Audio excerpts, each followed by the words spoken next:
Hey everybody, welcome to Geekoholics Anonymous, episode 99. I'm your host Rico, here with my co-host, Dane Cody. We get together once a week, talk about video games, TV, movies, or whatever the hell we like. And obviously, lately we've been liking a hell of a lot of that Zelda. What? Who told you that? I think the whole internet has been abuzz with Switch and Zelda. Have you been spying on me? I did actually play some other stuff. But even before we get into that, everyone, welcome back. Welcome. Thanks for listening. Welcome new listeners. If you have never been here before, usually we start the show with some what you've been playing, get into some news, and then usually we have public service announcements and free for all, but right now it just looks like we have some news, not tons. I think everyone's too busy playing Zelda to get any real work done in the real world. I wish that was the case for me. Yeah, I honestly didn't play as much as I would have liked. But even before we get to any of that, we like to start the show with a little section called our designated drinking section. Dane, what are you drinking? Tequila. Bum, bum, bum, bum, bum, bum, bum. Just tequila. What kind of tequila? Patron.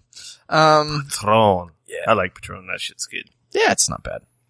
It's pretty good. The what? It's gold or silver? I don't know. It's one that was in my cupboard. One of the ones. It was the open one in my cupboard. There's another one in behind it somewhere. I know that shit is pretty smooth.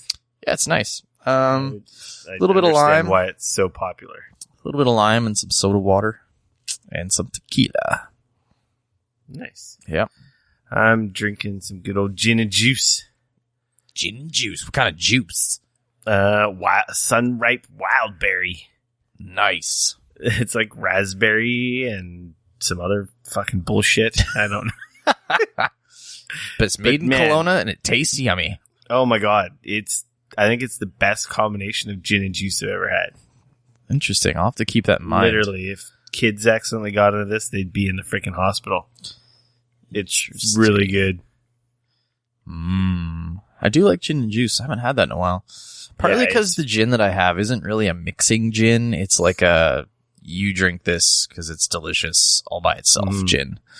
It's just Bombay, so it's nothing crazy spectacular, but it is one of the better gins in my opinion for mixing. Yeah, that's a good mixing gin. I don't mind that. I think I've got 2 bottles of Hendrick's right now, which is not really mixing gin, but either way, we're winning. So, Yeah. Yeah. So, it's been a very interesting week for me. Really? Before we get into what you've been playing. What is happening, my friend? Costco trips. Oh, really? More? I had a fucking TV. One of the brand new TVs we bought died. What? Literally 2 days after we got home. Which one? Not the Samsung. No, not my fucking beautiful, amazing, awesome TV that I go to bed with every night. So, the lesson that I've learned here is don't buy a Vizio because this is the second one now that you've had that was bad? No, well, we went through 2 bad Vizios. There's no more Vizios in my house. I imagine you wouldn't have after 2 bad Vizios. It's a LG. Oh, the LG went bad. Yeah. So now but it's really weird because, sorry, people, we're going on a little tangent before we get into video game playing. What is it doing? It was what has been happening before any of this. Oh man, I don't even know where to start. Long story short, last TV's HDMI ports died. Yep. Our original Samsung Plasma, why I replaced my wife's TV in the first place. Yeah. New LG had nothing but issues for a couple days, and then it just died. What? The HDMI ports again? No, the whole TV. It won't even turn on? The panel just died, and it would start, and you get 3 blinking red lights, which is a service code for a LG service code for, I don't know, some bullshit failure. It shit the bed and needs to die. Yeah. Wow. So anyway, out of curiosity, did you plug in anything into those HDMI ports on your Samsung Plasma to double check to make sure that they were actually not dead or actually dead? Yes. Okay. Yeah. So I tried different HDMI cables. Right. And I tried different boxes. Okay. On both TVs, but I'm starting to think that the original set-top box, which is the only thing in common with both TVs that have had issues. Yeah. I think it's putting voltage out on the HDMI. And the first Samsung, only the HDMI ports died, and then the LG freaking fried the panel. Ooh. It's super, super freaking, like, small chance of this happening. It's because HDMI is passive, right? So there's clearly voltage coming from somewhere. Yeah, like that's weird because there shouldn't be any voltage passing through your HDMI. There's like 5 volts on HDMI, but that's the video signal. It's normal. Yeah. So anyway, grounding's good in my house. Power plugs are good in my house. Just nothing wrong. It's just this seems to me the one new thing in the mix before all these problems started was this new set-top box, which I have promptly pulled out of commission. No kidding. Fished new HDMI cords through the wall. Oh, wow. Okay, yeah. Like, I even replaced the old one. Just, now we have just to be safe. Yeah, there's nothing wrong with it. I know it can't be the reason. It's just a messenger, right? Right.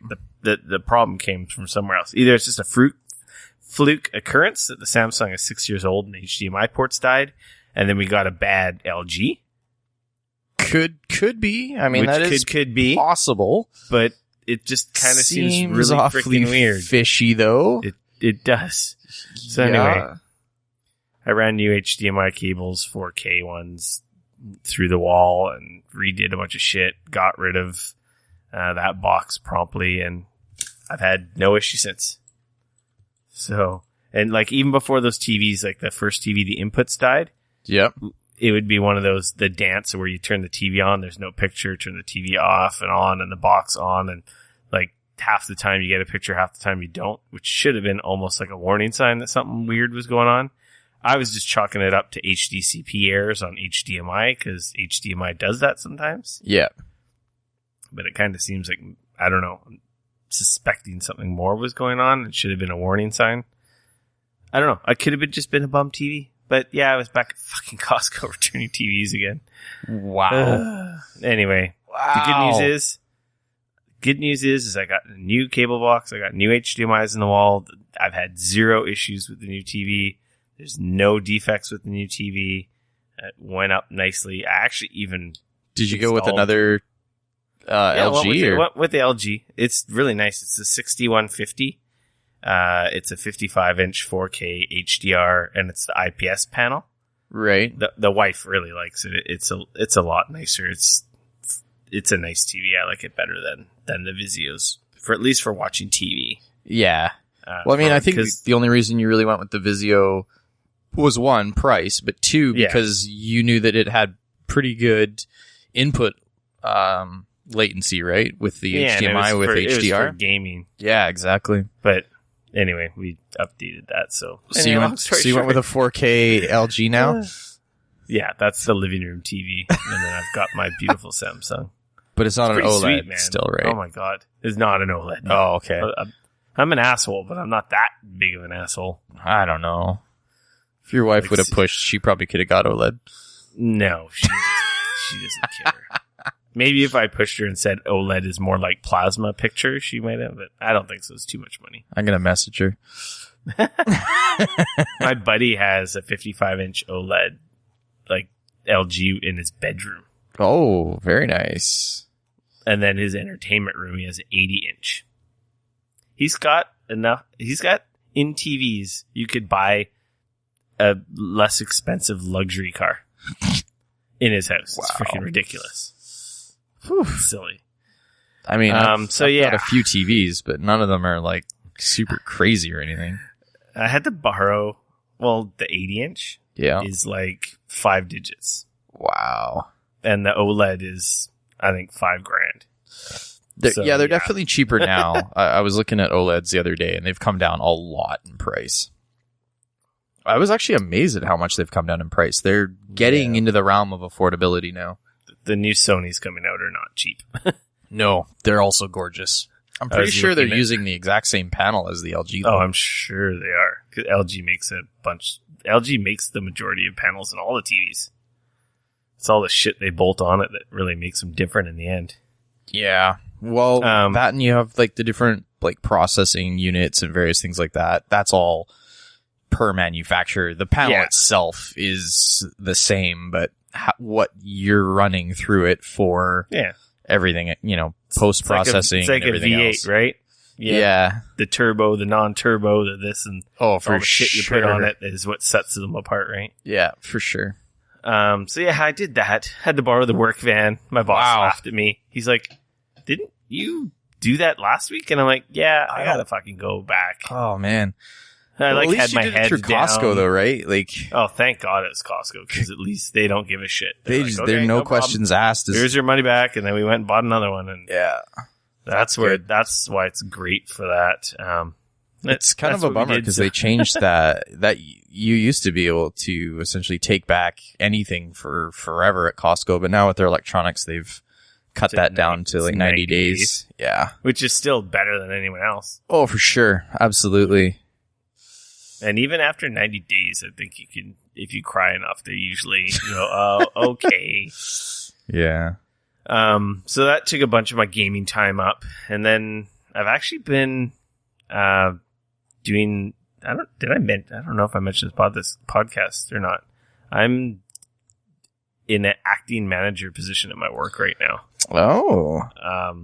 I applied, there's obviously a manager position at my work, and I applied for it.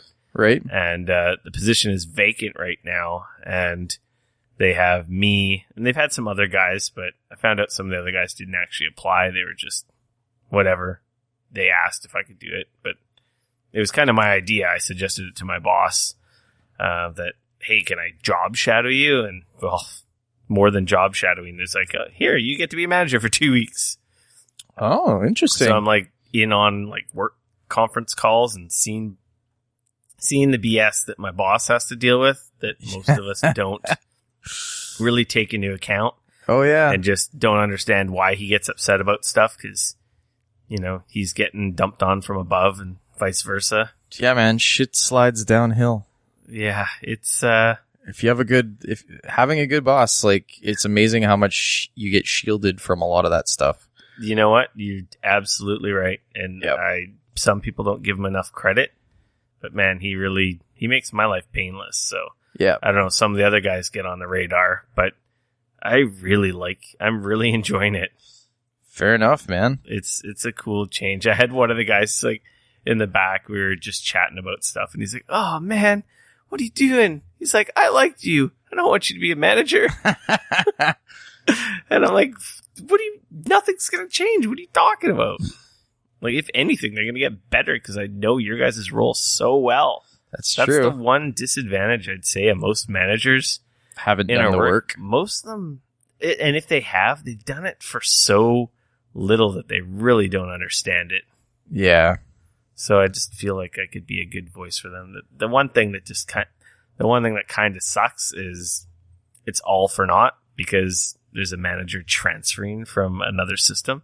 Oh, really? Which kind of sucks. I heard rumors about it even before the position was like posted. No. Like I thought it was like the competition trying to discourage me because they knew if I applied, they probably had no chance in hell. Right. I do have a faux interview like a development interview next week. Interesting. I'm still getting an interview. I don't know. Maybe magically I can knock it out of the park and they won't bring him here, but I think that's all said and done regardless. Yeah. There's been quite a few managers, like, honestly, the position will come up again. But it's cool to see the other side. It's definitely taken up a little more of my free time, that's for sure.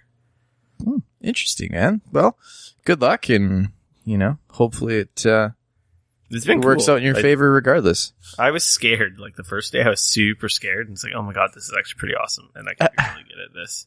That's sweet. Yeah, I was scared, but now I'm not.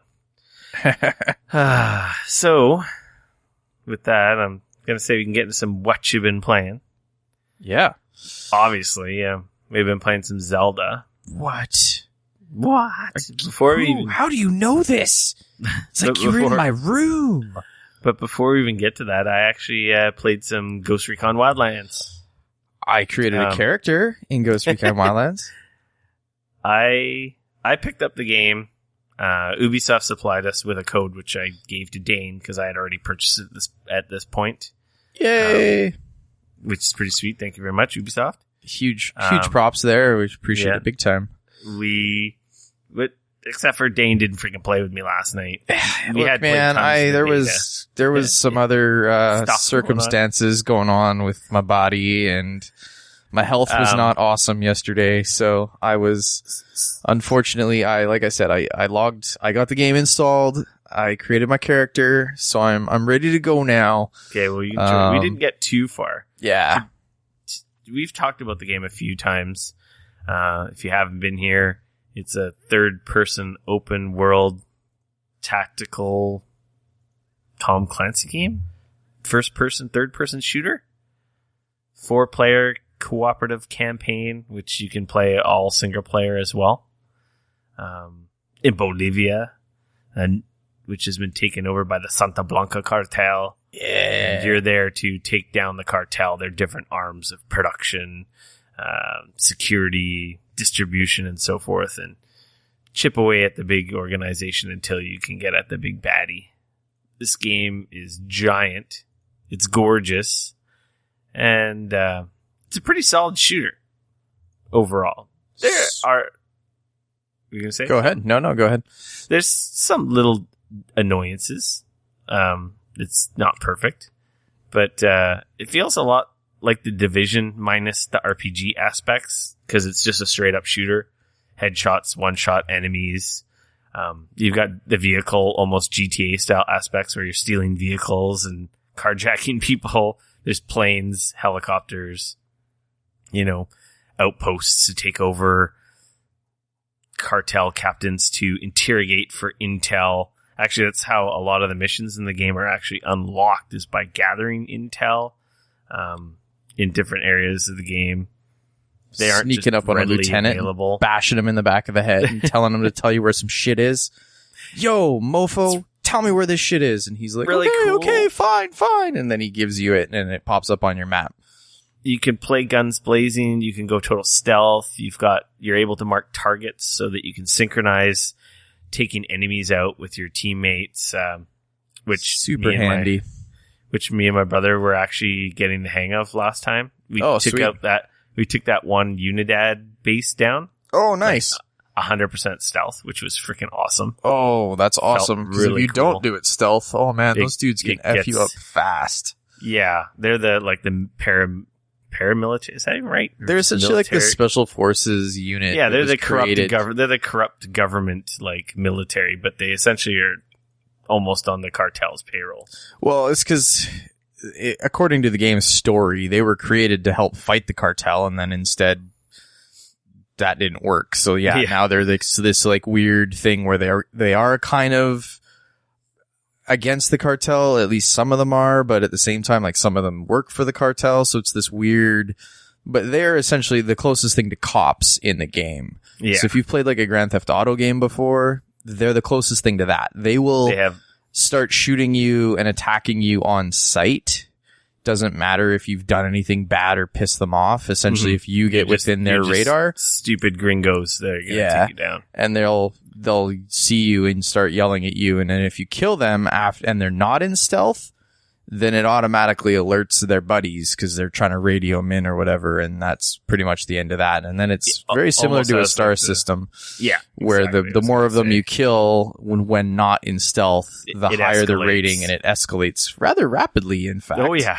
They get vehicles with miniguns, helicopters, rocket launchers. If you tick them off for too long, then they start rolling in with APC, armored personnel carriers with miniguns and other things like that. So yeah, we actually did them up to 4 stars and got away alive, which was pretty dope. Yeah, I messed around with, during the beta, I played one of the Unidad bases on the far side of the map that had a part of the story in it where you're supposed to go in there and get some information, and I ticked off the Unidad dudes real good. Luckily, I managed to barely get away in my boat. I cruised up the river. Nice. Like, so, yeah, exactly. And then I had a helicopter not far away, so I hopped in the boat, cruised down the river, then hopped in the helicopter and flew away. So, luckily for me. It's really cool because it's a giant game, and you've got your missions littered all over the place, but there's also like tons of collectibles which unlock skill points or unlock the supplies which you use to level up and stuff like that. Mm-hmm. So you can tag communications equipment or supplies or fuel or weapons, and it bumps up your ability to buy new skills and also unlocks different stuff with the whole rebel mechanic of the game, which I haven't gotten into too much. But I must say, I had the most fun playing last night and haven't laughed so hard in my freaking life than when me and my brother-in-law were playing last night. Really? Oh my God. So you guys pretty much had an awesome time. It was fucking hilarious. I was crying laughing. Like, I was trying not to freaking wake up my daughter, who's like sleeps in the room next to me, which, next to the office, unfortunately, like, didn't seem like a bad idea before we had the kid to have that as a bedroom. But, oh my God, there's so many funny instances. I think I got killed more by random pedestrian cars than cartel members. Oh, really? We'd be engaging enemies, and I would be backing up as shooting, and I would just get like ran over by like a panicking pedestrian. Oh wow, I didn't even realize that, because in the betas and stuff, they always just stopped and they would just sit there in their car. I got killed, I think, 3 times by a car. Okay, which was pretty freaking hilarious. Or like our ridiculous helicopter antics were pretty funny. Or I'd be like sniping guys, and then my brother-in-law Trevor, he would just like walk in front of the sight but not realizing he's doing it, and then I just have a stupid mug like zoomed in my sights. Just ridiculous shit, but it was so much fun. We were being ridiculous. We'd go in, I'd be on a turret, and he'd just drive a car right in the base. He'd be running guys over while I'm just mowing them down.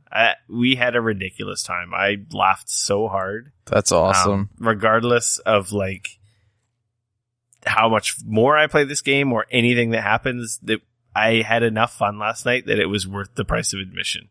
I haven't had that much fun in a game or a multiplayer game in a long time. And there's no stress, right? Because like it's not really...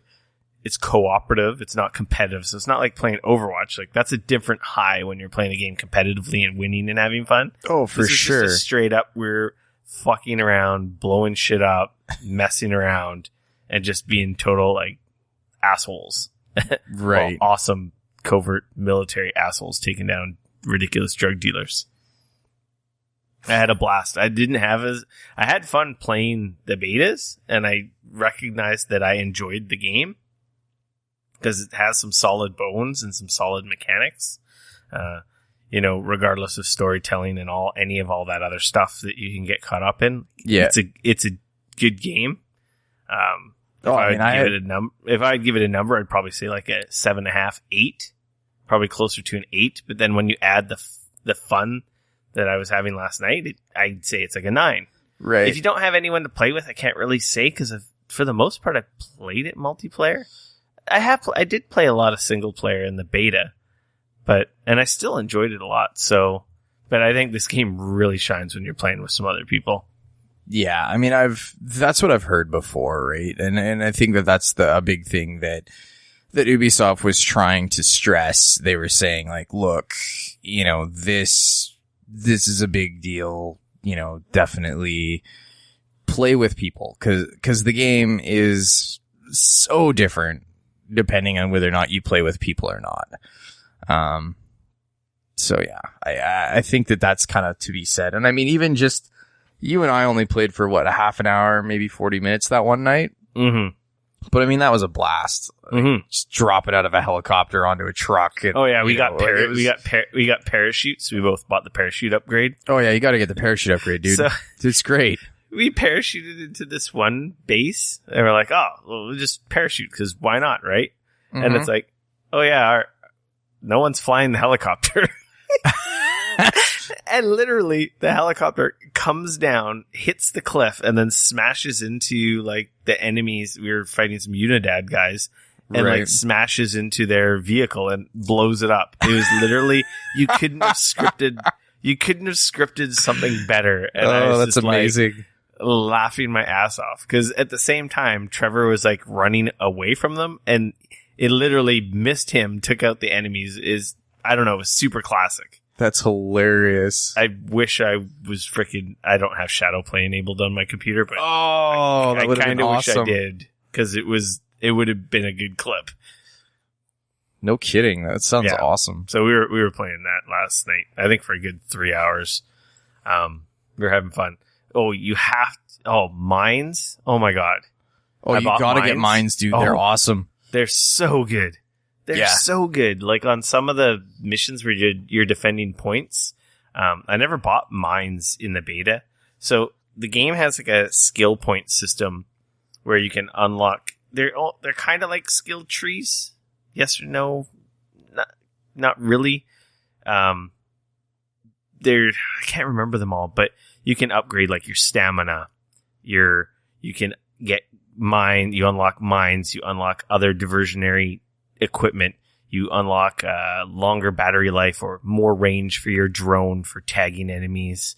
There's tons of little upgrades you can get with the skill points, which are tied into with you can only buy certain skill points if you've tagged so many different versions of the supplies, because some of them require comms, some require the other different ones. Yeah. And so we obviously have unlocked lots of skill points because we were actually going around just collecting. There's medals hidden in the game, which just basically unlock skill points. Right. And so I'm like, I never bought mines, and I'm going to get mines because we were having trouble with this one mission. It's like, I littered the road with mines, and like these cartel guys come flying up the road, and literally it's like 4 of them hanging out of windows shooting their guns. So it's like a mobile turret.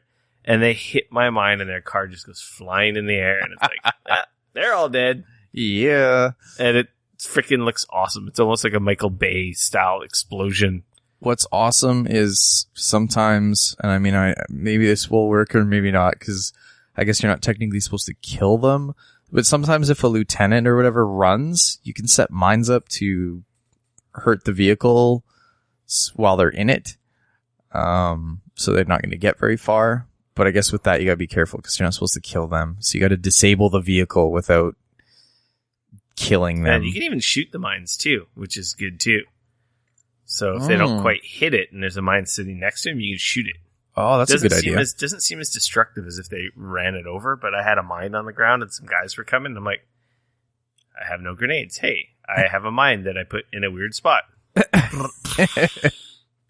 Fair enough. It's really cool because you can just do so many different things, right? Yeah. You've got the stealth. You've got the go balls out crazy. I don't know. It's really fun. And with more, obviously all games are better with more people, but yeah, I had a really good time. Like I was saying to him last night, I'm like, okay, the amount of fun I've had tonight just had made this purchase totally worth it. And he's like, yeah. He's like, I don't regret buying this game one bit. No, and I didn't. I was very happy with my purchase of The Division as well. I felt like I easily got my money's worth out of that game. They've added so much to The Division. And I feel like this game is going to just be like such a more streamlined sort of Division. I mean, like you said, it's similar enough to The Division. Stuff. Yeah, exactly. But more action, less MMO, less RPG. There's still obviously the level up, because what game doesn't have a level up system now? Mm-hmm. But it does it in such a way that it's pretty streamlined, and it's fun and it's easy to play. And I think it would just get better and better with more and more people. So yeah. I think getting a crew of like 3, 4, 5, well, I guess 4 is the max, but getting a crew of like 4 people is going to be rad, especially later on. You have it, so we're going to play with you, obviously. And then for sure. One of my coworkers picked it up as well. Oh, nice. So we should hopefully, I'm hoping this weekend we get a crew of 4 of us playing. That'd be a lot of fun. Oh, definitely. get out of that first area and take down some real hard baddies. Yeah. I mean, that's the big thing is we've obviously played that first area now twice in the beta, like in the closed beta and now the open beta. And now this is kind of the third time. So yeah, I definitely kind of want to get through some of that stuff that, I mean, it's kind of interesting though, because playing it already twice, it's cool to see how it changes and different tactics. Now that I kind of understand the game a little bit more, going back to these starting areas, you kind of know what you can get away with, but you're also curious how you can do things differently. And I find that's really fun. So I'm still enjoying it a lot, even though I've kind of played this part of it a little, like already a couple of times. So that's saying something. Yeah. So I definitely, this is the third time obviously playing that opening area. Yeah. And every time has been different. Oh, totally. The stories that like naturally happen between how we're like taking down these different objectives, it's different every time. Yeah. It's no one single attempt has been the same. No. So even though it's the same area, it's been different every time. Yeah, which is important, I think. Yeah, and this game's huge. Like, it's ginormous. The map, when you zoom out. It's a huge game. This is one of those games where you and a friend are going to get together and you're going to talk about this game.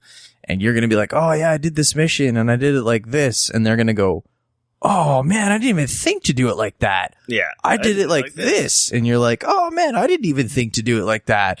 And then you're going to talk and you're going to find out that there's a whole bunch of crap that you didn't even realize you could do and vice versa.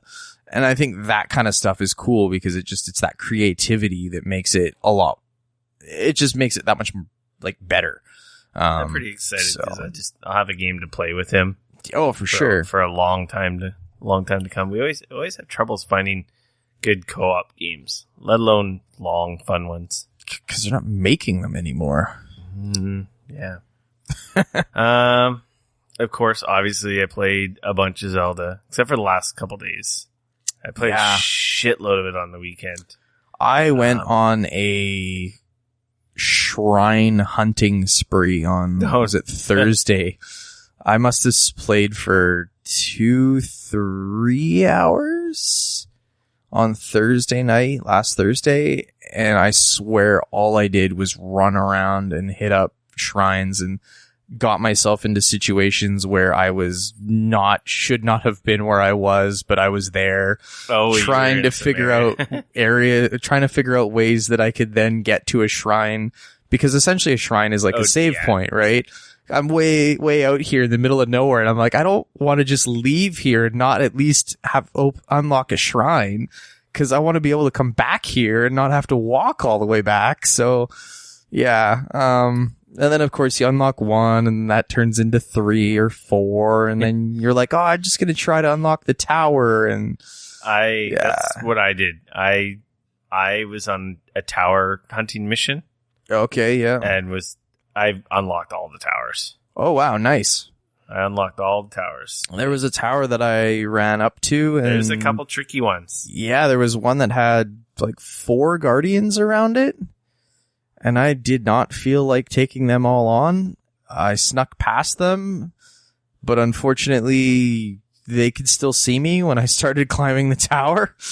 And I got not very far up the tower, and then they all killed me. I was going to say, have you done any of the dungeons? I have not. I haven't even, I mean, I know kind of roughly where, like, a few of them are or whatever, but I have not done any of them at all. So, spoiler warning. So if you guys don't want any spoilers, it's going to be a very minor spoiler. Very minor. So you don't have to get too upset if you keep listening, but if you don't want to hear, plug your ears for like if you don't want to hear, seconds. Plug your ears. If you don't want to hear, plug your ears. The dungeons, just quickly, are tied to like most of the towns. Right. The races mean cities. Yeah, that's kind of what I figured. They usually have missions that tie into them. Yeah. So so that was the spoiler. Okay, spoilers over. Oh, okay.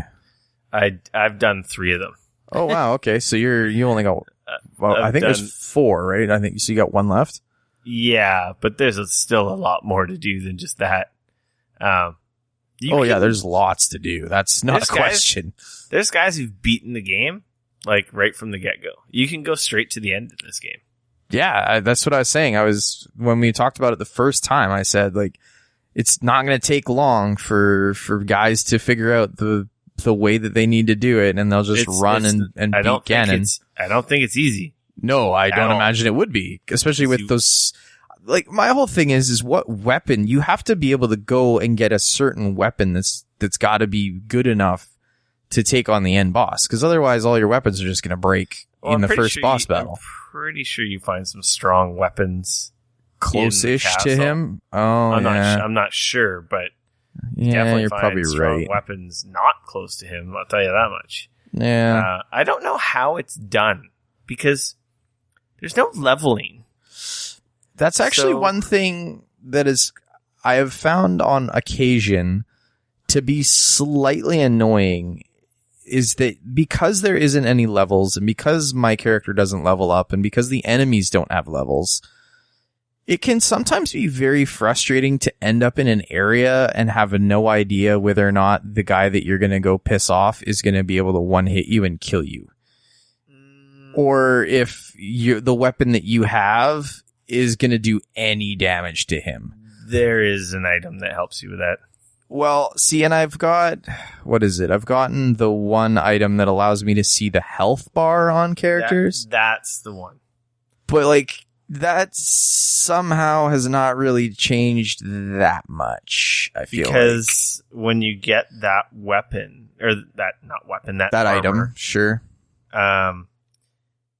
It shows health bars, and it shows exactly how many hit points an enemy has.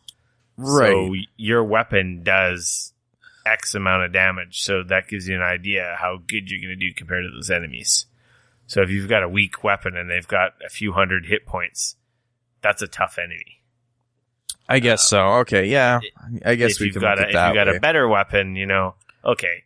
Like a normal enemy is, I'd say, when you have good weapons, I'd characterize a normal or maybe even easy enemy is like 3 or 4 hits. Right. And that's kind of related to like the weapon you're using. But you've also got all the other external stuff you can use too, right? Like you can use your runes to modify combat. You've got free bombs at any given time. Man, I'm not going to lie. I feel like the bombs that you have do almost no damage on some enemies. To certain enemies, at least. Because, like, I got in a huge battle with a guardian in one of the shrines, and I ran out of weapons because they all broke. Like the octopus style guardian, or like those different guardians that are in the shrines? It was one of the guardians, like, in the shrine. I wonder what shrine you're in. It was, the town where you talk to the girl to unlock the runes in your Sheikah slate. Okay. There's a shrine, like, way off. If you're, like, looking at your map, it's kind of like there's a huge peninsula that juts out, and there's a shrine on the very, very tip of it, off kind of like up. It would be, what is that, like northeast of that town. I haven't been to that shrine. It was in that shrine, and I got the feeling that maybe I shouldn't have quite been there yet, because I think I had some 20 damage weapons, and they were lasting like virtually none at all. It was pretty brutal. But anyways, I was throwing bombs at him after I ran out of weapons, and they didn't even seem to be doing any damage. Yeah, that's the Hateno, or I don't know how you pronounce it. Yeah. Hateno Village, and that's the tech lab. Yeah. Yeah, there's this shrine near there. Like a little lonely shrine in a little island in the middle of the ocean. There is. I did not. So there's a shrine up on the cliff above that. So I figured I would unlock that one and then jump and go down to that. Oh, I see. I'm actually looking at the map. You're looking at the map because I have my Switch in my hands.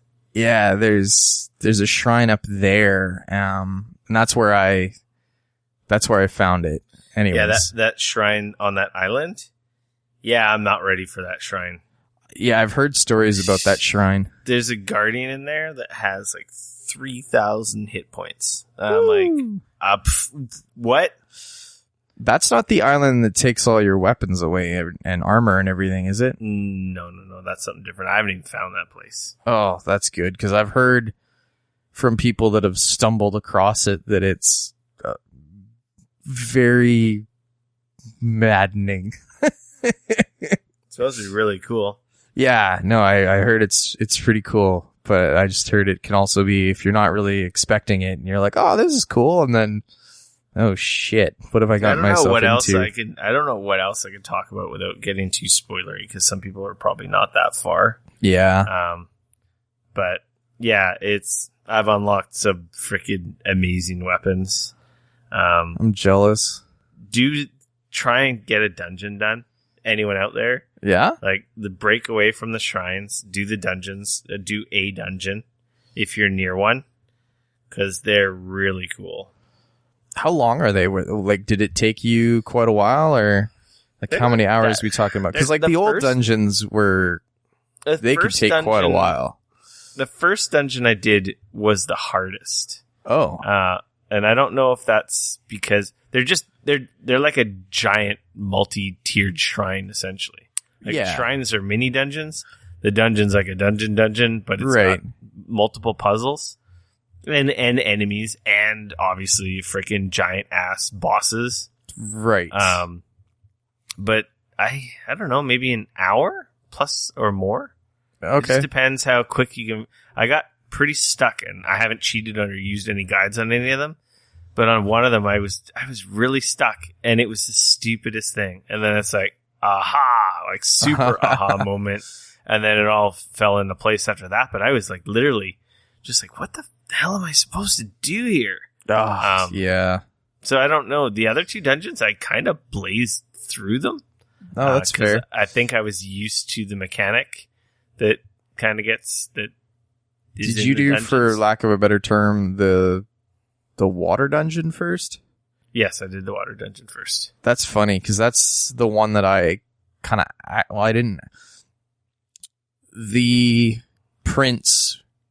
Yeah, you meet I stumbled across him on accident long before I even, like probably within my first 5 hours of the game. I think that's on purpose, too. Because it's kind of like, follow me, come over here. Yeah, exactly. And I was like, oh, okay. And then I talked to him, and he's like, yeah, come up here. And I haven't gone up there, because I've heard the road up there can be quite challenging. That's not too bad. Yeah. But I just figured, I was like, well, you know what? I'm going to get a little bit better gear and maybe a few other items before I, and get a little bit of this understanding of how this game works under my breath before I run up there. If you ever see that stupid, the little traveling merchant guy with the funny backpack? Yeah. I can't remember his name. He sells arrows very cheaply. Oh. Or they're not very cheap, but they're the cheapest in the game. Yeah. I always suggest getting arrows from him. You can also get arrows from enemies for free, or quite easily. Yeah. Because any arrows you miss with, you could pick up again. You'll find them on the ground. So if they're just shooting at you, I don't think that's the best way of getting arrows, but if you need some, you could essentially just lure an enemy to just shoot a bunch at you. And if he's falling short all the time, he's essentially creating a pile of arrows. Right. Well, it's not a bad idea, actually. I don't know. I have lots of arrows. I didn't want to buy any for the longest time, and then I kept running out, and so then I just finally sucked it up, and I bought a bunch. So do you want and that helped a lot. Do you want to... well, it's not really a money trick. Sell all your opals and rubies and stuff you get. Those are worth a lot of money. Right. You'll see the shiny stones that if you have like a sledgehammer, you can smash them, but you can also just blow them. You can blow them up with bombs. Yep. And that's how you get the gemstones, which are worth more money. And actually, some of the cooking items, if you combine a lot of better ingredients, like 5 of a more premium item, right?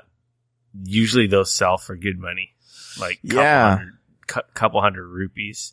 Yeah. I sold some dishes.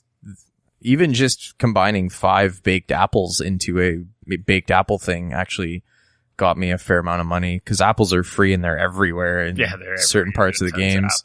So, I mean, I just cooked a whole bunch of them up because I had like 50 of them, and I made a bunch of those, and that helped a lot. I was pretty surprised. A good recipe, cheap recipe, is apples and a hearty radish. Yeah. Actually, a hearty anything and 4 of something else usually makes something, at least with apples for sure, and most other stuff, my luck has been it's a full restore, right, plus a certain amount of temporary hearts above and beyond. Oh, that's nice. Your life meter, and that's super cheap. You come along, hearty radishes and apples, like you said, they're everywhere. Like, I think I have like 60 or 70 apples on my guy right now, and that's a cheap, very effective food item for healing, and you can use the better stuff to sell and use for cash, right? Right. Oh, that's not a bad idea. There's so many cool little... I was listening to another podcast, and I heard about some other stuff you can do. Oh, man, I know. I gotta go hunt that down. I know. It's amazing. It seems like every time I look at Twitter, there's a new thing on there about, hey, if you've got a fire sword, just put it on your back and it'll help keep you warm in the cold areas. And I'm like, what? Will keep you warm. Oh, little things like that I was kind of I didn't even think about. It's so obvious, but it's like, you're not used to games working like that. The systems that like are working on so many different levels. Yeah, exactly. I just found out with the runes, you could actually freeze enemies. When you upgrade the one rune, the stasis, you can actually freeze enemies. And then just beat the shit out of them. That seems handy. Like a real good idea. Yeah, and it's free, because your runes just have little cooldowns on them. Huh. Let alone using your magnet rune, picking up big metal boxes to just smash enemies. Oh yeah, that is fun. You forget that you can do that, though. It teaches you how to do it in one of the shrines, which you may or may not get at all. And then it's like you forget you can do that. And then it's like, oh yeah, these big guys aren't tough. I'm just going to get this box and you're just smashing a big metal box on their heads, and they're dead in like one hit. That's a real good idea. And it's free. Because it doesn't cost you anything. It's freaking hilarious, too. When you bash them off the side of cliffs with this box you're basically walking up the cliff with. It's pretty hilarious. There's not always stuff you can use your runes on, but you forget about it because there's so many aspects of the combat and the different interactions that you can screw around with, right? Right. It's like it's still my favorite Zelda ever. The game is so good. Yeah, I don't know about favorite Zelda ever. It's my favorite Zelda ever. But it's becoming my second favorite.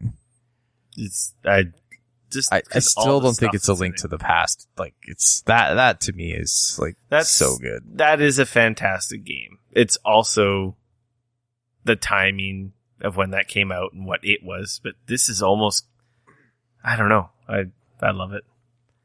I played some Horizon Zero Dawn. I got to put the Zero Dawn on there because some people thought I was talking about Horizon. They're like, there's no robot dinosaurs in Forza Horizon. What are you talking about? Really? Forza Horizon? That's what people thought we were talking about? No, they were just joking around. I was like, man, I don't know. I was about to make fun of some people, but I played some more Horizon. Man, that game's Zero Dawn good too. Horizon Zero Dawn. Yeah, I'm gonna beat Zelda though before I go really deep dive back into it. I played a little bit more Horizon on the weekend myself, actually. It was super weird because it's so different. I had been playing so much Zelda, and now the buttons I couldn't remember, and it was kind of ridiculous, and I was trying to, I wish I had a paraglider. I keep trying to jump off cliffs in that game. That game gets brutal, man. Yeah? I'm in an area where some of the enemies are just, I'm like, okay, I'm leveled right for this area, But these guys are fucking hard. Yeah. But that game is really the combat in it. I said it before, you can't just sit there and brute force your way through an enemy. You have to take advantage of their weaknesses. Yeah, you have to fire, set up traps, use the right type of elemental arrow for the bonuses and so forth. Yeah. You have to get to their weakness and you have to exploit it. Otherwise, you're going to have a very difficult fight on your hand. Mm-hmm. And then sometimes it ends up you're rolling around fighting and then another robo dinosaur is like, hey, I'm going to join in on the fray. Now you're fighting two of us. How you like me now, fucker? Which happens like all the time. And I'm like, God fucking damn it. Can't you see I'm fighting a goddamn sawtooth? Fuck off. And then a goddamn crocodile like runs through and then a goddamn robot fucking hawk is dropping shit on you. It's like, you fuckers. Yeah. That's both. Yeah. It's amazing how similar and yet how absolutely different they are. Open world, like that's the one similarity and that's where it ends. Pretty much. Yeah, exactly. So, I'm going to say that's it for what you've been playing. That's all I've been playing. Getting some news and stuff. A few sites released their reviews for the GeForce 1080 Ti. Thing looks real fast. Eurogamer has a bunch of benchmarks, which, not surprisingly, it's more powerful. It's very expensive and very fast. Canada, it's $1,000. I don't know what it is in American dollars. I forget. Is it $699? So 700. Yeah. It outperforms a Titan X, not by much, like barely. It depends on the resolution, but it's cheaper and depends on some games. But for all intents and purposes, it's as fast or faster than a Titan X for way less money. For me, I was like going, should I sell mine and get one? It's like, for my resolution, it doesn't make enough of a difference because all the games for me are above 60 frames a second at the resolution I play at. Yeah. So to pay, I don't know what I'd get for my 1080. I'd probably lose money there, but it'd probably end up costing me $400 or $500 to upgrade for 15 frames a second. It doesn't really make sense. I was contemplating looking at the 1080s because some of them are on crazy sale. Like, maybe I'll do SLI 1080, and it's like, okay, that's just a real asshole move. Because I don't need it. Like, honestly, after 60 frames per second on your native resolution, it's like, really? What's I know some people are like, I could tell the difference between 160. It's like, now you're just getting really ridiculous. It's, what would I say? Yeah, I don't know. There's a certain point where it's just like, really? Diminishing returns. It's just EPing, right? Yeah, it's really bragging rights. I feel, unless, like, to be fair, unless you're actually running, like, actual 4K, like, you have a 4K, TV / monitor. Wanting to run my games in 4K, the TI I'd be like, yeah, I think I need to get it. I mean, I don't know. I was looking at all the various sites that now finally have their benchmarks out for this card. And I'm actually really surprised. There's a lot of games, especially new ones, running at everything maxed out at 4K. It has a hard time. It's a lot of pixels to push, man. Yeah, but you're not getting, 100% 60 all the time. You're very close. Your average is going to be higher. They're averaging out at 68 or even 70 frames, but you're looking at like the minimum frames and looking at certain frame graphs. I'm kind of amazed at how much it's actually dipping below 60. I think next year's card is the one. The next iteration is the one that is going to be the above 60 4K, no problem. Yeah. I guess this just to be, Microsoft is touting their Scorpio is going to be able to do 4K native everything, and I'm 60. Yeah, and I look at it and I go, like, to be fair, architectures are different. Chicks. Yeah, rendering tricks, and also I get that it's a closed architecture. There's a lot of overhead not in the way. You can get a lot more from a lot less on console. Like that's just the way it is. Yeah. But that being said, seeing a TI barely manage 60 or even not quite make 60 in some of these brand new games with everything maxed out, it's a little discouraging. Makes me have a very difficult time believing that Scorpio is going to we're just going to run around with native 4K everything. Absolutely. Like being like, we're in a unique situation. We're PC gamers, but we're console gamers too. And obviously we make fun and sometimes we're like PC Master Race, rah, consoles, whatever. But of course. So knowing PCs as well as we do, yeah, we look at the Scorpio and we're like, you're going to what? Nah, I don't know about that. Will it be better than the PlayStation 4 Pro? Sure. Absolutely. But it better be because it's coming out a year later. Mm-hmm. If it wasn't, then that would just be dumb. Yeah. That being said, it definitely makes me wonder, like, one, what the price point's going to be, because they've already said it's going to be more expensive, which is fair. It's their premium hardware. Yeah. And they've already showed that the amount of people buying pro controllers, if you will, as well as the Xbox, what are they called? Their pro controller, their Elite controller, that people will definitely pay a premium for things if they feel that it's worth it. Yeah. Which is fair. Absolutely. I don't know if I'm going to get a Scorpio. Like, I think I said this before, like, I'm blessed and lucky enough. I've worked my ass off. It's not luck. No one gave it to me. It wasn't freaking bribery of any sorts. I worked hard for my PC. Maybe a little bit of bribery. Well, maybe. I did like 3 months of overtime last year for all these new toys that like 3 months straight of overtime every day. Like, yeah, I made sacrifices. Like, oh, absolutely. Like it didn't fall on my lap. It didn't fall off a truck. I wish it fell off a truck. I wish some freaking company wanted to give it to me, but obviously I don't have that much influence. So I had to pay for it myself. So I worked hard for it.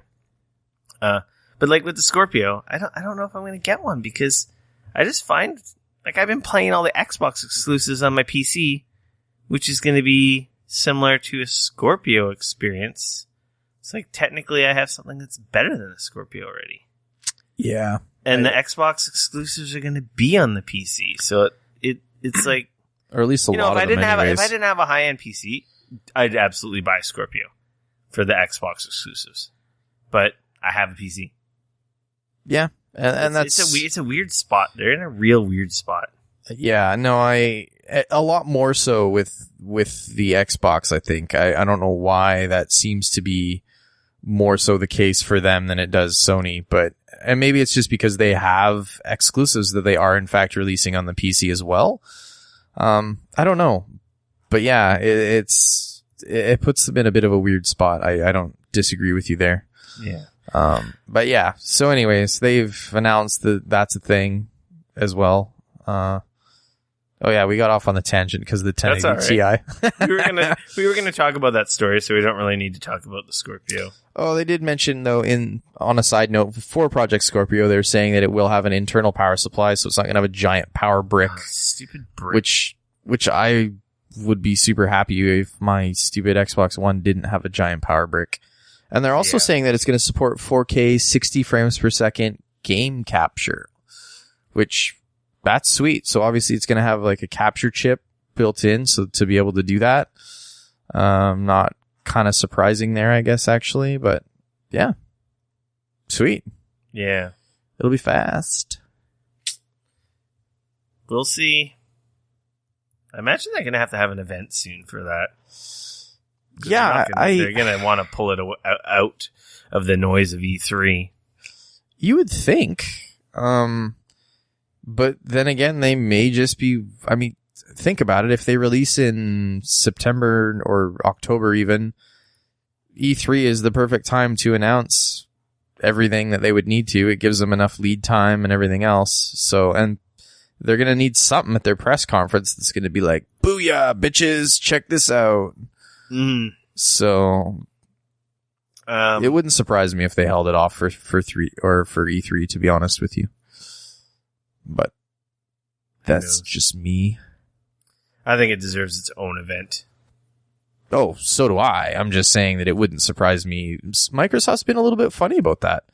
I figured that they would have figured out what everybody else has figured out already and having their own events outside of E3 and other stuff. Yeah, like PlayStation stuff. Yeah, but they seem to be sticking with the tried and true E3 and stuff, and I don't know if that's just because they're Microsoft and they're big to a point where they need to support their partners in a way with stuff that they feel that they're going to stick with that. I don't know.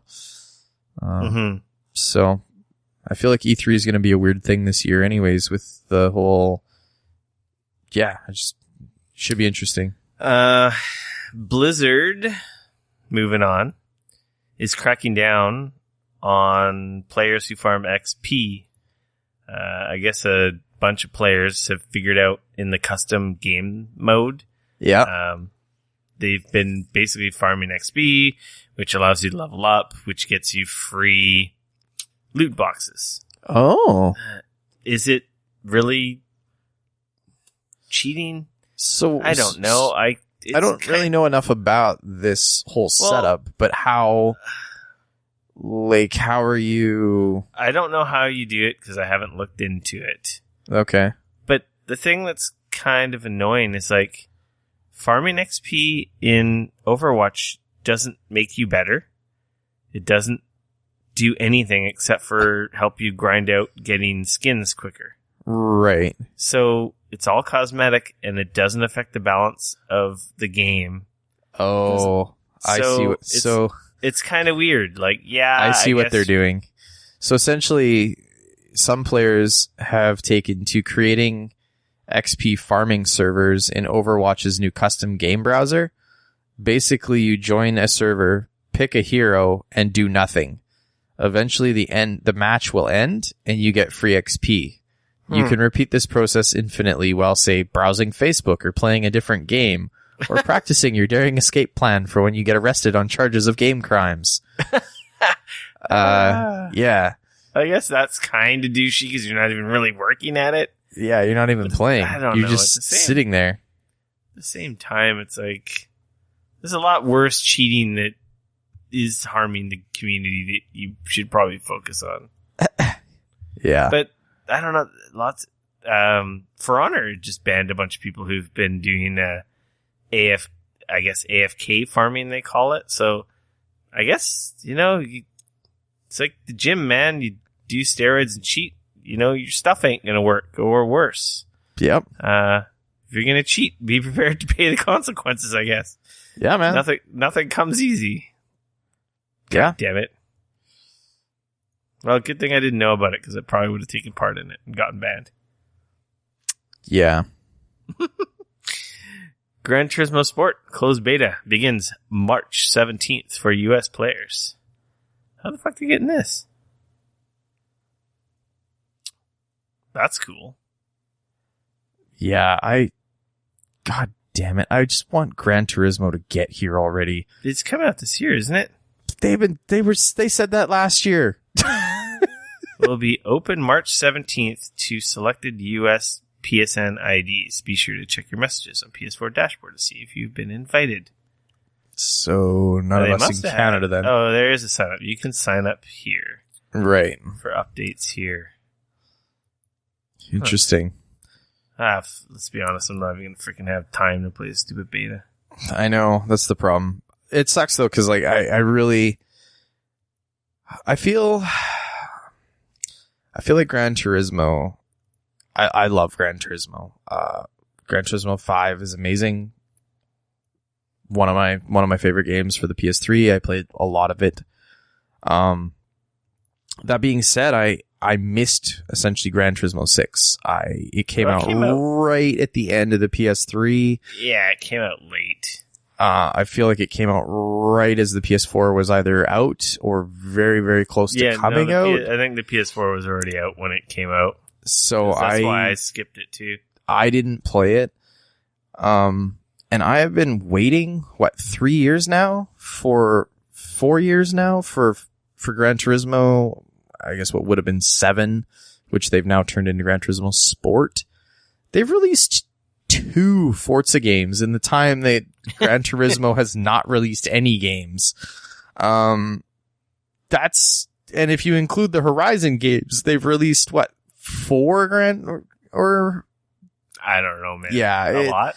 It gets ridiculous, and I feel like I love Gran Turismo. It is definitely my favorite racing franchise, easily. What I worry about with this game, though, is that I'm worried that they're going so heavy on the esports stuff with this that I'm worried they're going to lose what made Gran Turismo awesome and what made it so good. And I really hope that's not the case, but it seems like everything about this game is, we're going to do Gran Turismo Sport. We're going to do a closed beta. It's only going to be multiplayer. You're going to be racing against other people. Or if you're not racing against other people, it's going to be a time attack mode against other people. Stuff like that. And I get that that's all the stuff that they need to be able to beta test because that actually makes sense. And that's fair. I get that. But I just hope that this new game isn't going to come out and be totally all about esports and just competitive driving. Because as fun as that is, it's for me at least, it's not close enough to real actual driving. And maybe if I had a wheel and I got super crazy into it, it would be a better quote unquote sim. But I love Gran Turismo. I love turning off lots of stuff. I love getting a lot more sim with it and racing those tracks and driving all of those different cars. And I love all of that stuff. I've learned tons about cars, tons about driving, playing the Gran Turismo games. But I just hope that the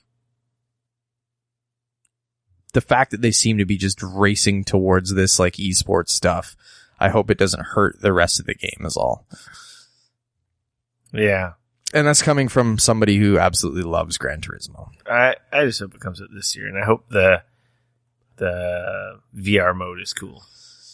Yeah, that's the other thing. I hope VR is good. I would love to be able to play that whole game in VR. That would be amazing. And maybe that's why this got pushed back. And if that is the case, then sweet. But if it's 1 track and 5 cars and this is your quote unquote VR mode, that's going to get really annoying. And I think, I don't know, I really hope that we see a lot more of Resident Evil 7 style VR and a lot less of the, hey, tiny mode. Here's this level that you can walk around the mansion from Lara Croft, or hey, here's a X-Wing or a TIE fighter that you can walk around and get in. Because I want a whole freaking X-Wing game. And that's the thing, right? And those things are cool, and they're definitely help sate your appetite initially. But come on, we have an $800 piece of hardware, well, in Canada at least, sitting there wanting to be used, and I want it to be with these awesome full experiences.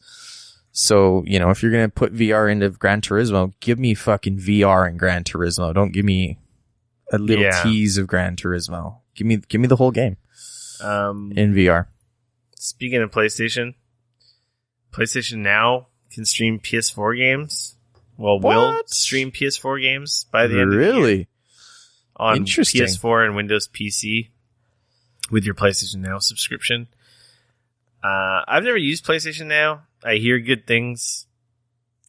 There's currently 483 games on there. It's PlayStation's answer to backwards compatibility. It's their streaming Netflix version for PlayStation games. I think it has a pretty decent selection. There's 483 PS3 games on there. I don't know what the pricing is like. I don't either, actually. Try it for the sake of trying it. There's a free trial. There's a 7-day free trial out there if you want. That's interesting. Some people were bashing it. Well, then at that point, why don't you just let me install the game? And it's if it streams well enough, do you really need to give up 40 gigs of hard drive space? Apparently, there's a $100 a year subscription that you can do and pretty much play all the games you want. That's not terrible. They're showing some of the newest games that have been added this February. There's some good titles there. Yeah. I mean, there are older titles, but hey, if you maybe didn't buy a PS3, but now you have a PS4 and you're like, man, I wanted to play some stuff like, well, I don't know why you wouldn't play The Last of Us Remastered versus the PS3 version, but nonetheless, that's on there. Drawn to Death will be free for PlayStation Plus members next month. That's the next game from David Jaffe, God of War producer or director, creator of Twisted Metal. Didn't we play that at PAX like 2 years ago? No, I don't think we played it. I think we were watching over shoulders. No, I could have swore I remember playing that with you. I don't remember ever playing it. I remember only ever watching it. Oh, I played it. I know I've played this. I played it. It looks cool. So that might be a pretty neat game on PlayStation Plus. That's a new title, at least. Fair enough.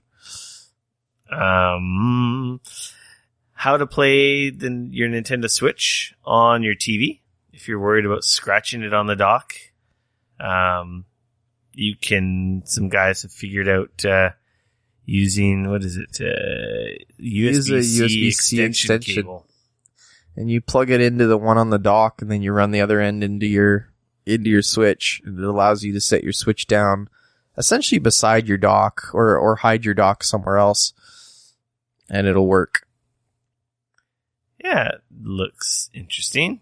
I mean, I don't know. My dock, some people's docks have been malformed, apparently, like bent inside. Right. That the little rails that kind of hold it when you slide it down, that they actually like bend into the screen. Mine do not. Mine are like, they're not, I guess you would say they're not like a perfect U. They're almost like a V, where the bottom being tighter than the top. Right. So it's like, mine doesn't, even though I hold my system towards the back of the dock when I slide it down, I haven't had any scratches or issues with scratches. I was just thinking today, I was wondering if there's simple fixes for this, because apparently some people have been, I think we talked about it, laying a microfiber cloth over the front of the dock, over those rails. That looks kind of ghetto. I just figured out today while I was driving the van, I'm like, you know what would work really good? Just a piece of electrical tape. It's like rubber. It's not going to scratch the screen, and it'll fit like perfectly over those rails, and who the hell doesn't have electrical tape? That's actually not a bad idea. And you don't see it. It's like super easy.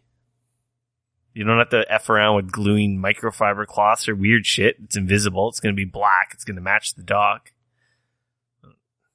I don't know. I was thinking about doing it, and it's like, I'm going to do it. And then I don't have to have like a heart attack every time I slide it in there. I have a screen protector on it. You got nothing to worry about then. I'm not too worried, but at the same time, I don't want the screen protector to get scratched, because that's annoying. Yeah, that would definitely be annoying.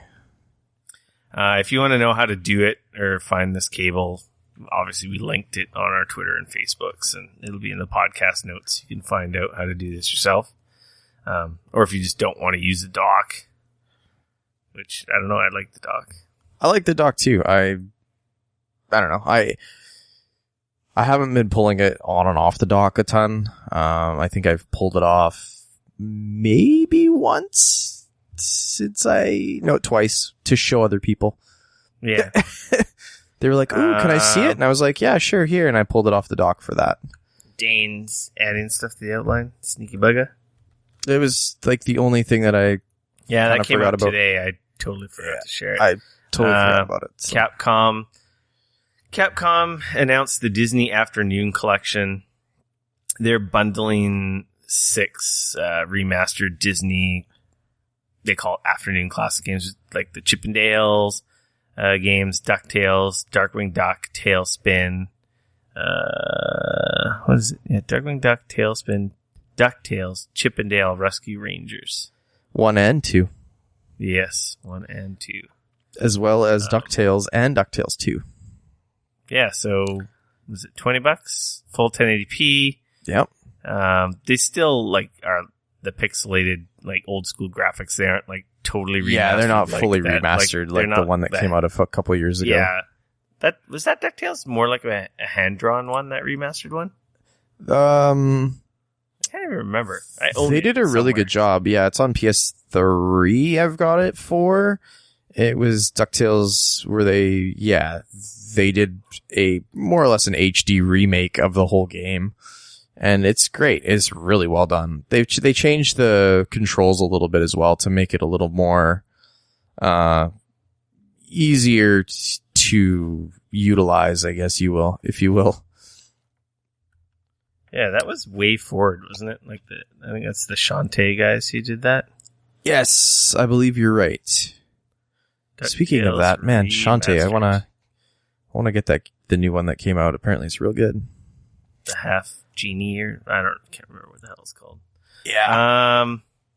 So this, I don't know if anyone here is gonna care, but I really care because he's one of my favorite people in the industry. Kind of funny co-founder Colin Morty quits. He quit. Kind of funny over a bunch of drama that happened because it boils down to a tweet. I think starting the ball rolling on this. I listened to the show. They did a show the following Monday talking about, we're just going in different directions. He wants to do his thing. It kind of makes sense because I consume a lot of their content. Right. Besides, I don't know, our show. My favorite things on the internet are the Kind of Funny guys and the Giant Bomb guys, hands down. Yeah, I don't have a lot of time to consume. They make podcasts. They're really good. I like their opinions. They're guys that have been in the industry forever. Kind of funny. They're all ex-IGN guys who broke off doing their own thing. They've had tons of success. We've talked about Craig on the podcast. We've hung out with these guys, drank with these guys, gone to panels.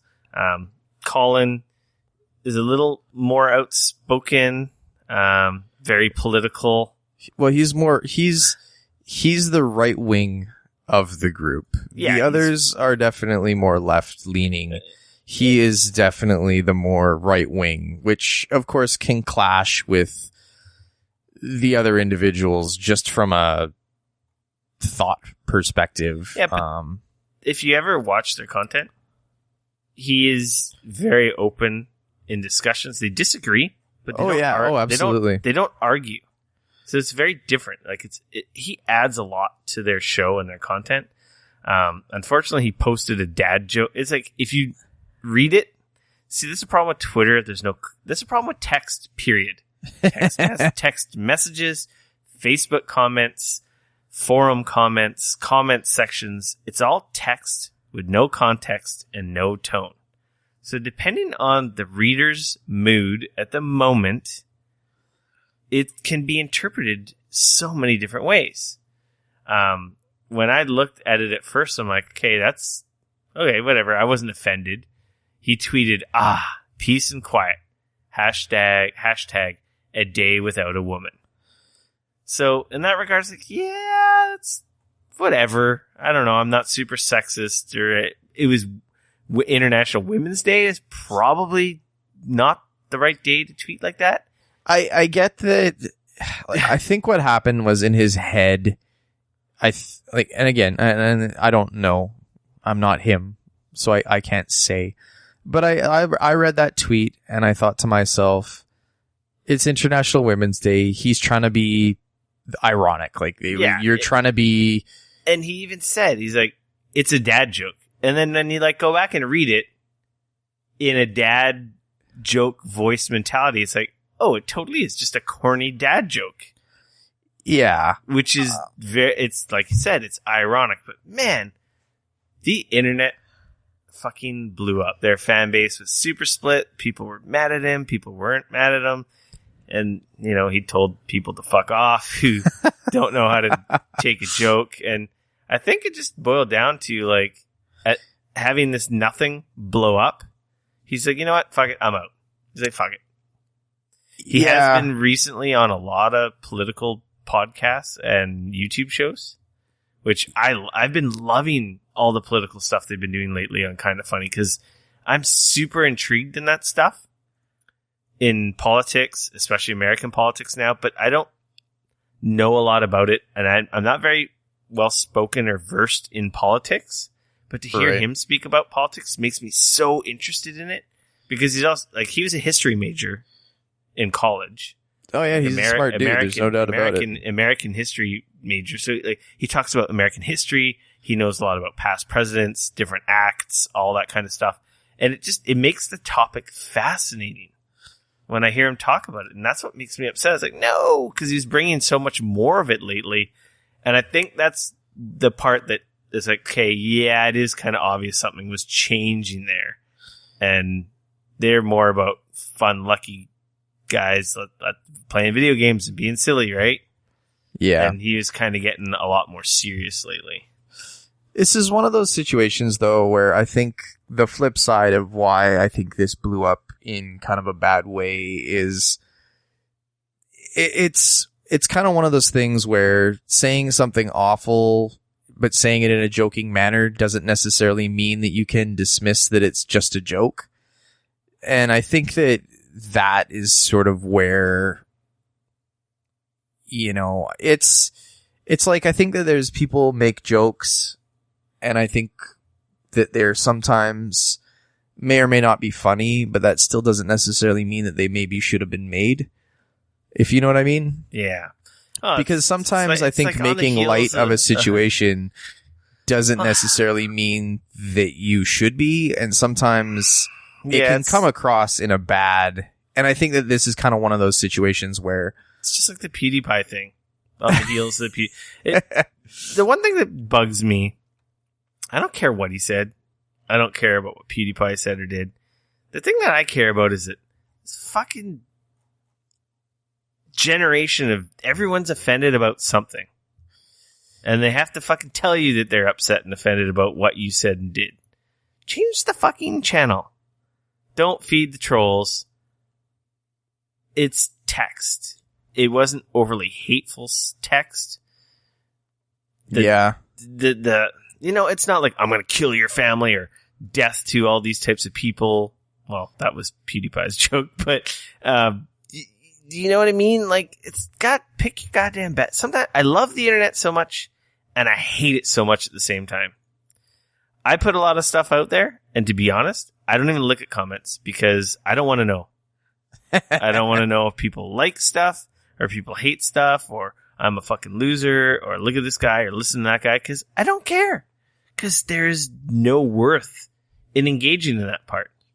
Yeah, I mean, I've seen both sides of it.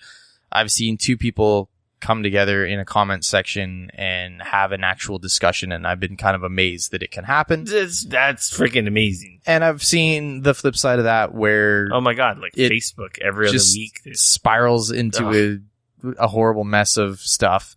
And I think, again, this one for me is really hard because, again, on one hand, I feel like we as a society have become very overly sensitive to shit, where there was a time where we could just laugh it off and move on. But that being said, I also think that has to do with the fact that some of the jokes that we used to laugh off and move on, maybe we shouldn't have been making in the first place. And I think that maybe this goes into that. And I think that that's kind of like, just because I grew up with things being funny or nobody being quote unquote offended by them doesn't necessarily mean that they were still right and that they should have been done or been said in the first place. No. And I think that's what you kind of got to like ask yourself. And I think that this is one of those things. Like, I think in his head, you know, and I mean, like you said, I've listened to Colin, I've met Colin, like, I don't feel that this was coming from an angry, dark place or anything like that. Like I anything like distasteful. I honestly think in his women. head it sounded funny, so he did what he did. That being said, like, I don't think that obviously International Women's Day, but that alone, I think that we need to be better about how we treat our women, and how it's not our women, they're not ours, they're just how we treat women in general. And I feel like the world is getting to a point where that is happening more and more, and I appreciate that. And so this is kind of that joke where, yes, he said it as a joke, but is it really an appropriate joke to be making? And I guess that's ultimately up to, some people are going to defend it. Some people are going to hate on it. I don't think that it was worth the amount of fallout that he got from it. I just think he didn't need the follow-up tweet that made things worse. But at the same time, I understand where he's coming from. He's like fed off. He's fed up. He's like, fuck off, people. But he is his follow-up tweet was, "This is blatantly, obviously a joke," right? Yeah. You sacks of shit. Oh, yeah. And I mean, again, like, I follow him on Twitter. I don't always agree, because he's definitely a lot more right-wing in some of his views. But like you said, he's an intelligent individual, and I like to listen to him talk about things that I may or may not agree with. They're still all friends. He lives with Greg. Like, he's just getting away from their content. But I mean, that being said, he's going to chase his passion and start doing some of the political stuff. And he's been on some big political, like, YouTube shows recently. So yeah, he's definitely leaning a lot more towards the right-wing political stuff. So it'll be interesting to see where he kind of goes from here. I'm kind of upset because it's kind of like a breakup. It affects like they're not doing the PlayStation podcast anymore. Those guys run PS I Love You, which is right. It's probably hands down. Have they said internet. that's going to be done now, or have they said no? They don't know what they're going to do with it. So hands down, that's probably one of the biggest PlayStation focused podcasts on the internet. Probably without a question. Right. Yeah, they're just like, we don't know what we're going to do. We're going to figure it out. Greg even like addressed the fact that like Podcast Beyond is their original podcast, which is the PlayStation podcast they used to do for IGN, which is pretty much what put these guys on the map. They're probably one of the biggest podcasts before they left and did their own thing, and a completely different crew of people run it. Yeah, I like the people that do it, but I don't listen to it anymore. I can't listen to that show because it's not the same. It's a different show. They should have changed the name because it's not Podcast Beyond. And that's what Greg addressed. He's like, I don't know what we're going to do. Like, I don't feel like that we should continue it with someone different because it's not the same thing. Like, it's no longer the same thing. Like, he even said, he's like, no offense to Podcast Beyond, but I hear what people say about that show now, and it's not the same show. So, and I like all those people, he said. They're my friends, but it's like, it's something different. And PS I Love You is something special. And with Colin not being part of it, like, should we even do it again? Like, or keep doing it? So there's like, it's going to affect a bunch of their content, which, it's like your favorite actor in your TV show dying. Yeah, exactly. Like, that's how I equate it to. Like, honestly, most people listening probably have no idea who he is or care, but anyway, there's kind of big news in the gaming podcast YouTube scene, at least the quality scene, in my opinion. Some of the better stuff. No, I like you said, I think that it will definitely change sort of how a bunch of the kind of funny stuff moving forward. With that being said, I think that's all we got, my friend. Yeah, not overly long. There's not really anything I got going on. Oh, actually, I know you finished this a while ago. I'm 3/4 of the way through now. My wife and I actually started watching, and now my brain is going to go totally blank here. Luke Cage. Oh, nice. I like it, man. I like it too. Really liking it a lot. And to be fair, I haven't watched the ending yet, so because that seems to be a real touch point for a lot was well, we know there's another season coming, so that's good. They do really. But my good. wife, she didn't get into Jessica Jones. It just was I love a little Jessica too Jones.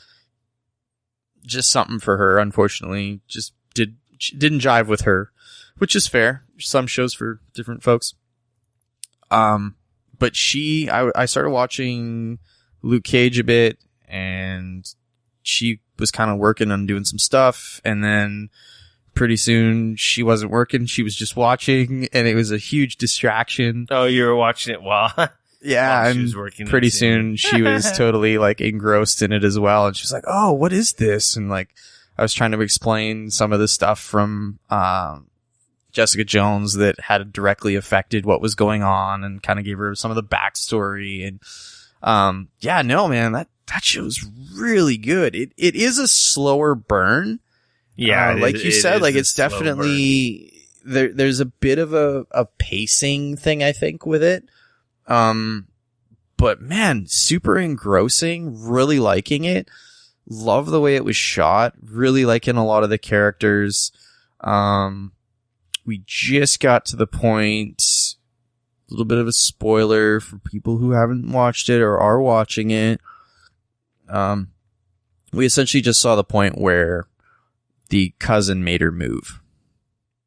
In her fit of rage. That was like the last episode that we watched. Yeah, that had just cool happened. That's where it really starts to pick up. Yeah, and Luke Cage gets shot with the Judas. And that's pretty much like where that episode had ended. So that's where we had stopped watching. Currently, it's a good series. I'm gonna watch the second series, but with it being relatively pretty good, I got really disappointed with the ending. Oh, it's too bad now. It is too. I'm apprehensive now. Yeah, like the ending, I think it was really bad, but they do a really good job of technically, I think, setting up the second season. So okay, I don't know if it's quite enough to redeem it, but fair enough. Well, the reason I kind of bring it up too is I want to finish it. Because this weekend Iron Fists comes out. So I heard the reviews were not so good on that. I think it depends on what you want. Yeah, the internet was kind of saying that Netflix finally stumbled with their Marvel stuff. I don't know. Apparently the main actor was even like lashing out on Twitter and stuff. But really? Yeah. Show's not even out yet. Again, that's the goddamn internet. See? Yeah. I think that people are quick to let people know how much they hate stuff as opposed to stuff they enjoy. And I feel like when it comes to people hating on the internet, for every one person that hates on it, I think that you need to think that there was 10 people that really liked it, but didn't bother to say that they liked it. The silent majority. There's more people that absolutely. Someone is less likely to go out of their way to say something nice or do something nice than the person who's prepped to do negative. You know, sometimes when I'm on the internet, you know what I do? I'll see something on Facebook or Twitter and I'm like, blah, blah, blah, blah, blah, fuckity fuck it, fuck. And then I like look at it, I read it again, and then I hit delete. Yeah. And then it's like I got it out. I didn't hurt anyone. I feel better. And then I didn't contribute to all that useless negativity. Oh. And and that feels good to lash out sometimes. But like literally you just type it out and then delete it. Don't send it. Because I look at it after I'm done with my like quick reaction, I read it and I look at it and I'm like, you think to yourself, do you want this on the internet for the rest of your life? No, I don't think that. I just think, does this add anything? Does this add anything constructive to the dialogue or to the situation? And then I go like, no, this adds no value. This doesn't help anyone. And then I don't want to. Maybe has the opposite. Yeah. And then I don't want to sit here and defend after I put it on. I'm just going to put it into the vacuum. So it's like, there's no point. And then I delete it, and then I feel good. And then I do tweet nice stuff when I like something and let people know, because that's more constructive. Yeah. At the same time, that doesn't mean you can't be wrong, or not wrong, angry, and be vocal about stuff, but you got to be level-headed about it. Yeah, you gotta be smart about it. And it's constructive, not deconstructive. Like, not there's anger, constructive feedback, and then there's just straight up trolling and negativity. They're very different things, right? Oh, absolutely. You're allowed to not like things. Totally. But by all means, you don't like our podcast, but come back and then tell us that you don't like it. But like our podcast. Yeah. You don't need to go out there and say, fuck you guys, or, oh, this this guy's a freaking 1%er. He's got all this fancy stuff, and screw that guy because he didn't like the game that I liked, and F that guy because he doesn't know anything. He's a loser. He clearly hasn't played the game that much, and that stuff, that doesn't matter. We don't need that. No. Right? And that's the one problem with the internet. Yeah, I'm part of the silent majority more often than not. I try to keep it positive, but man, sometimes I don't. I think we all have sometimes not been positive. I mean, it happens, right? But like, it definitely happens. With Luke Cage, I cannot like the ending, but I still like the actors. I still like the show. Yeah. But the ending doesn't mean the rest of it was all for naught, or that it sucked, or that it was a bad show. Right. You know it just means that you felt that it ended kind of poorly. Yeah, and that's all it means. But it doesn't mean anyone sucks. It doesn't mean the show sucks. It doesn't mean the director's a fucking idiot. He doesn't know anything. But some people, they're weird. That's weird. I don't know. It's a weird mentality some people have. Because they'll let something like that so small, and then they'll be like, oh, fuck, blah, blah, blah, for writing. That was bullshit. That whole show was terrible. Even though you enjoyed it for 11 hours straight. A 2-minute scene will totally poison the entire thing. You know what, though? That's interesting that you mentioned that. Because if you were to go back and watch Spider-Man 3, there is one 10-minute period in the middle of that movie that actually made you forget how good the rest of that movie is. I didn't like that movie. That scene was really bad. That scene, for me, actually wrecked that film. Unfortunately. It was going... There's too many villains and not enough good character development for all the villains. Yeah. They spread themselves too thin. Anytime they start doing more than one or two villains, they start running into this problem. It's a very tricky... And we talked about that, we're totally off the tracks here, obviously. Remember in our chat with Civil War? Yep. Like, the Captain America Civil War, that was one of the things. It was like, there's a lot of freaking heroes and stuff going on in this. But they managed to do it, which is very impressive. Yeah, they did do a really good job. That's a challenging feat because it almost becomes too much. Yeah, it's normally, you look at all the films that have been really good, as far as superhero movies go at least, and almost all of them, all the best ones, it's either completely singular or very close to a singular bad guy. Mm-hmm. Like one, maybe two. And a simple plot. Like the original Star Wars trilogy movies. Very simple. None of this bullshit about fucking the midichlorians. The Senate and midichlorians and the Trade Federation and this and that and all this stuff that you take it away added nothing to those movies. Like in the prequels, but in the original trilogy, the 4, 5, and 6, were just simple. Yeah. Group of rebels, save the princess, get the plans, not overly complex, not all kinds of crazy side bullshit stories that don't matter. Look at the original Batman, 1989. It was Batman versus the Joker. That was the one with Jack Nicholson, right?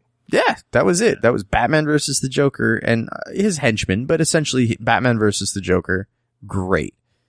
Then in the second one, they had to add 2, 3 bad guys. It's a war of escalation, right? Yeah, and every single movie after that, there was at least 2 or 3 bad guys. We've got every Batman villain ever created. And again, same thing. First movie, Batman origin story, he's up against 1 bad guy. Except that he's not. He's actually up against 2 bad guys. Good movie, again. But was it as good as the second Batman? No. Batman, again, one-on-one with the Joker. Yeah. Amazing. One of the best Batmans ever made. Third Batman. What are we doing again? We got multiple bad guys. Yeah, still a good film, but not as good as the second one. No. That's the problem with movies. Like, you don't have a lot of time to give quality screen time or scenes. So then you start spreading yourselves too thin. And then stuff gets complicated, but it's not explained very well. And if you're a huge fan of the comic books and this and that, you kind of know what's going on because, that they explain that in the comic or in the cartoon or whatever. But that doesn't do But if you're a normal user who knows nothing about the characters, it does nothing to help you. Yeah. In fact, it does everything to make you angry. It's like, it was all over the place and this and that. Yeah. Okay. I'm going to bring this train back on the tracks. Choo choo. Park it in the station. Okay. And I think we're going to call this a show. You can follow me on Twitter at RickF, no K, RICF. You can always come bother me on Twitter at Dane Cody, at DAYNECODY. Make sure to like us on Facebook, subscribe to us on YouTube, follow us on Twitter at Geekoholics, at all the aforementioned. And until next week, I am going to say we are out. Later. Peace.